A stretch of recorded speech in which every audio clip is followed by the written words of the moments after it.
আসসালামু আলাইকুম। আশা করি সবাই ভালো আছেন। সব শেষে চলে গেলেন আসিয়া। ৮ বছর বয়সী এক শিশু বা বালিকা যাই বলি না কেন, তিনি এই পৃথিবী থেকে ভারাক্রান্ত মন নিয়ে বিদায় নিয়েছেন। ইন্না লিল্লাহি ওয়া ইন্না ইলাইহি রাজিউন। গতকাল ঢাকার এক হাসপাতালে তিনি শেষ নিঃশ্বাস ত্যাগ করেন এবং তাকে ঢাকা থেকে হেলিকপ্টার যোগে তার গ্রামের বাড়ি মাগুরায় নিয়ে যাওয়া হয়।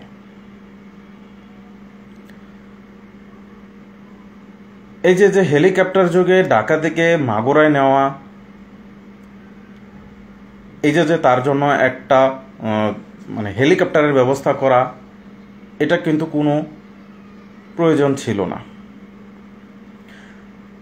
তার যে প্রয়োজন ছিল সেটা হলো তিনি জন্ম নিয়েছেন এবং বয়স খুব অল্প, তার একটা সুন্দর পৃথিবী থাকা, তার একটা সুন্দর বাংলাদেশ থাকা, তার একটা সুন্দর জীবন পাওয়া। কিন্তু সেটা সে না পেয়ে পরবর্তীতে তাকে সম্মান জানানো, তার সাথে ছবি তোলা, তার সাথে ভালো যে সম্মান প্রদর্শন করা, এটি তার কোনো কাজেই লাগে নেই বা প্রয়োজন নেই। তার যেটা প্রয়োজন ছিল সেটা জন্ম নেওয়া থেকে মৃত্যুর আগ পর্যন্ত যে মৌলমানবিক চাহিদাগুলো, সেগুলো তার প্রয়োজন ছিল। আমরা জানি সে কিভাবে মৃত্যুর সঙ্গে পাঞ্জা লড়েছে এবং আমরা জানি সে কিভাবে ক্ষতিগ্রস্ত হয়েছে, তাকে কিভাবে ক্ষতিগ্রস্ত করা হয়েছে। তার পরিবারের কিছু সদস্য যারা তার নিরাপত্তা দেওয়ার কথা ছিল, যারা তার মৌলমানবিক চাহিদা পূরণ করার কথা ছিল, তারা তা না করে তার সাথে পাশবিক নির্যাতন করে।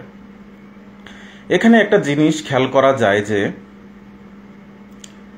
সে যে পাশবিক নির্যাতনের শিকার হয়েছে বা হবে, সেটা কিন্তু সে জানতো না। সে তাদের মনোভাবটা কি সে বুঝতো না। সে বুঝতো তারা তার গার্জিয়ান, তারা ভাই বা বড় ভাই বা কাছের মানুষজন, কিন্তু সে কাছের মানুষজনের কাছেই ক্ষতিগ্রস্ত হয়। এটা তার জন্য অলিক অকল্পনীয় একটা ব্যাপার।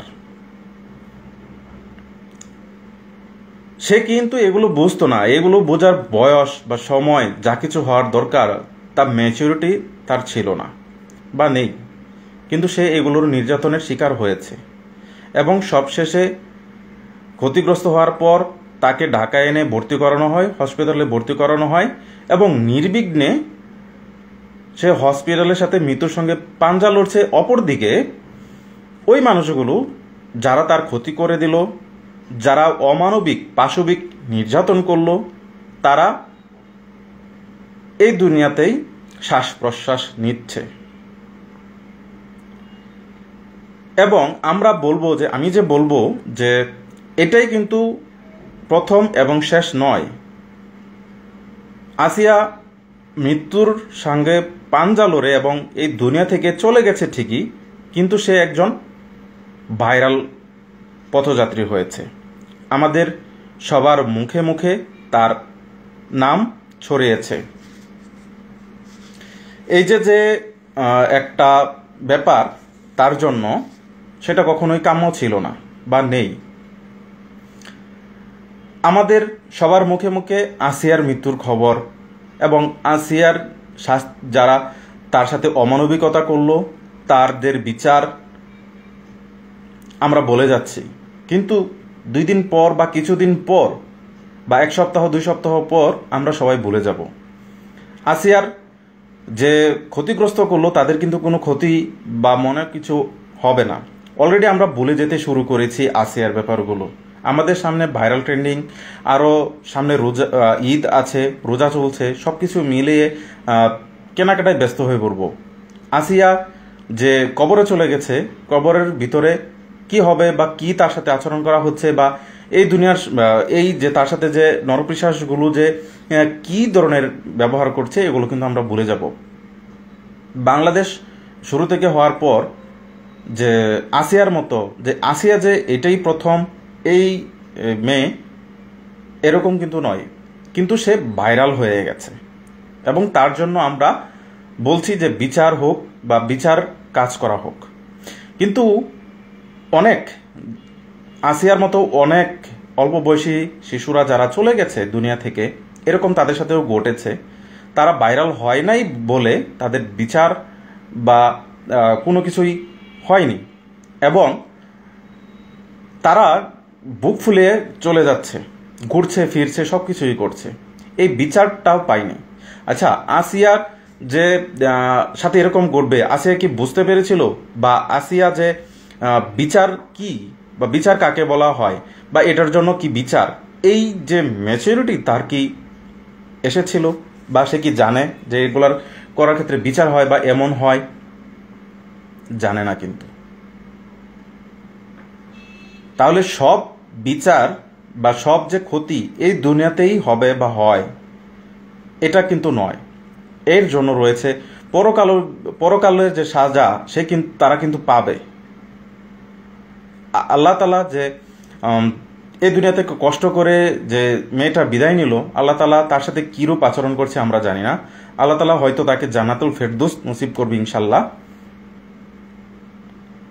কিন্তু এই যে তার সাথে যে সাজা, তার সাথে যে ভুক্তভোগী যে কিছু মানুষজন নরপিশাচ যে তার সাথে বিশ্বাসঘাতকতা করলো, ছলনা করলো, এর জন্য এই দুনিয়াতে বিচার হোক বা না হোক, পরকালে কিন্তু তাদের জন্য বিচার রয়েছে। এটা আমাদের মনে রাখতে হবে।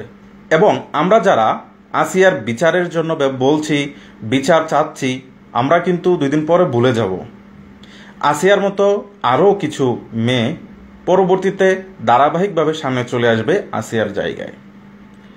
এটা যদি আমরা রোধ করতে না পারি, এটা যদি আমরা বন্ধ না করতে পারি, তাহলে এরকম ক্ষতিগ্রস্ত হতেই থাকবে বা চলতেই থাকবে।